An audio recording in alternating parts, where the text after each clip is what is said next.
Yo, what is going on, guys? It is Big Ziff here, and today is the day we finally get to talk about some Hu Tao damage predictions and calculations. Before I get into it, I want to give a huge shout out to the creator of this calculator. His name is Derpy on YouTube. Go subscribe to him right now if you haven't. He's going to be an up-and-coming star for Genshin Impact math, I can already tell. And I'll include a link to his channel as well as the spreadsheet for this calculator in the description below. And before we get into it, I want to warn you guys that if you did not pay attention to math class in school, then this might not be the right video for you. But as usual, you need to take everything in this with a grain of salt because these are just predictions and theory crafting. It's not final or conclusive data because all of the values for Hu Tao's multipliers have been calculated using the Honey Impact website, which I'll also include a link to in the description. But I mean, these are likely to be very close, if not the correct numbers. But as you know, MiHoYo can change any of this at any point in time. So just keep that in mind. Also, I want to say there are some assumptions that we'll go over in terms of the artifact stat rules and things like that. So I'm just going to summarize pretty much a lot of things in this calculator so that it's easier for you guys to understand. And if you do enjoy, please hit that subscribe button and that like button. But anyways, let's go over the calculator. So when you first download the calculator, it's going to look like this right here. What you're going to want to do is go to File and make a copy if you want to edit anything here. And if you come down to the bottom right here, you can see some important information that Derpy included, which one of them being that you can change everything that's in red, as well as that the default is essentially not factoring in enemy resistances. So he includes a link to that too, which is really good. For the purposes of this video, we're going to turn resistances on because when they are off, the damage multipliers are freaking ridiculous. We're just going to keep the resistances on because that should hopefully give us a more accurate look at what Hu Tao's damage is going to be. So if we go through the calculator, you'll see that the starting weapon is the White Tassel Refinement 5. The auto attack, the normal attacks are level 3, elemental skill is level 3, and the elemental burst is level 5. Having active here is what will change whether or not the elemental skill is active, which is pretty much the main source of Hu Tao's damage like we've discussed. But you can see if I turn it off, all of these values get drastically reduced. So we're going to leave that on because this is going to be the main source of her damage. So what I'm actually going to do is I am going to tweak it so that all of the talents are level 6 because I think that's a good baseline for all of these stats. And then I'm also going to tweak the crit rate and crit damage because I think they are a little bit too high for just someone like myself. I know that I usually can't achieve those stats unless I'm constantly farming for artifacts. So I'll give a more realistic version of that in a second. All right, so I took the liberty of tweaking the substats just a little bit. So you'll see that I changed the crit rate to 67.4% and the crit damage to 143.4%. Obviously, with Hu Tao's kit, we'll be able to achieve much higher crit damage numbers because she'll ascend with crit damage. So you'll see here that she'll be at 88.4% crit damage when you ascend past level 80. So this is just kind of a placeholder because I know that some people won't be able to get those max crit damage numbers right off the bat. So this is kind of a good baseline, I think. On top of that, I tweaked her HP just slightly. So it starts at 60%. I just said, if we're running HP percent Sands, this would be a 46.6%. And then I said, you got 5% on 2 other artifact rolls, which you probably could end up getting more just knowing how artifacts roll into HP. But again, this is just some assumptions we're making.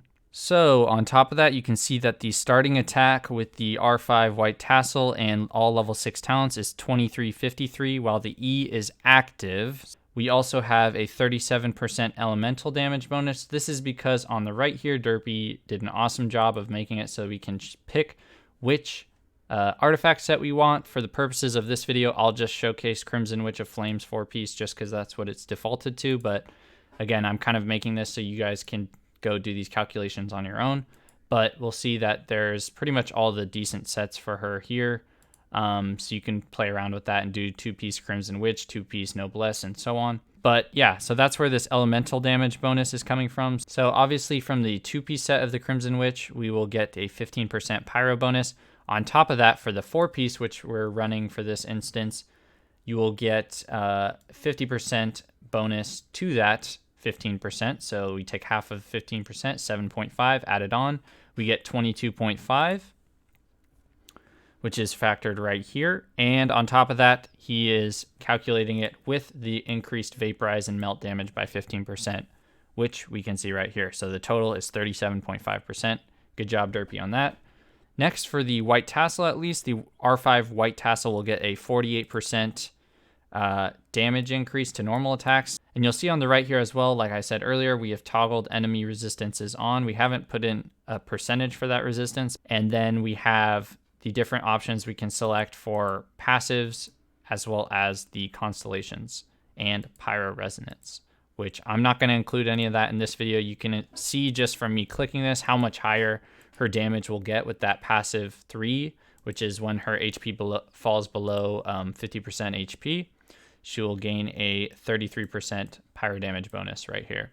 Just to explain to you how this calculator is broken down, essentially right here we have our 6 auto attacks, which would be these values right here.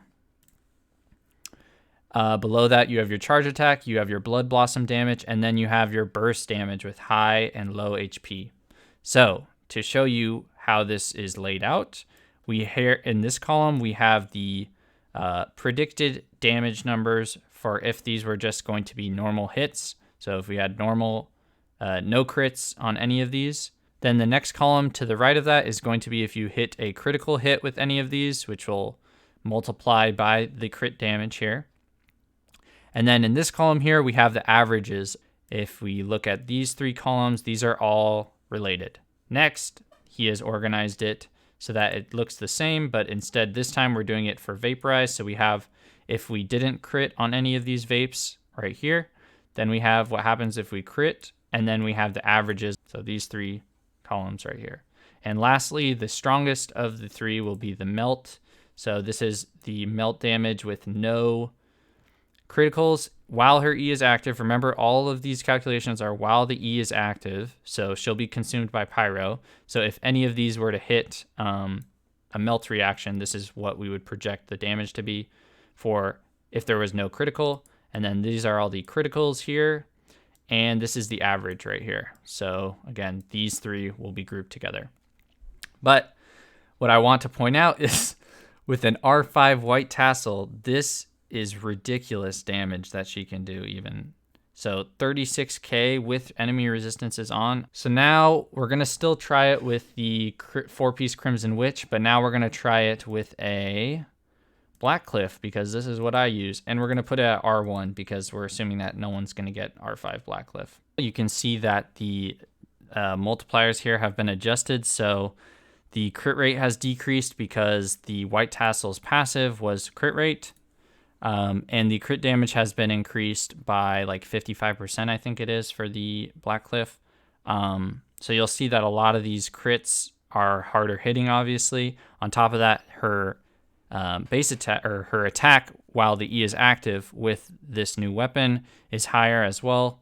And she doesn't get that normal damage bonus increase from like the white tassel did. But I know that a lot of people want to see what the Dragon's Bane looks like too, so we'll pull that up really quick. You can see that the overall attack is going to be a little bit lower, as well as some of the crits, just because crit damage is going to scale harder than elemental damage. But for her kit, this is still going to work really well, because think about it. This is an R1 Dragon's Bane with no crit damage. When we pull up Blackcliff again, we'll see that the average for a melt on her burst was 37,700, and with the Dragon's Bane, it's about 800 lower, which is not bad because this is at an R1 and it's just a 4-star that you can pull from any gacha pull. So now I'm going to show one with a 5-star weapon, the Vortex Vanquisher. Obviously this is not the best in slot, but I just want to show you that again, her attack is increasing.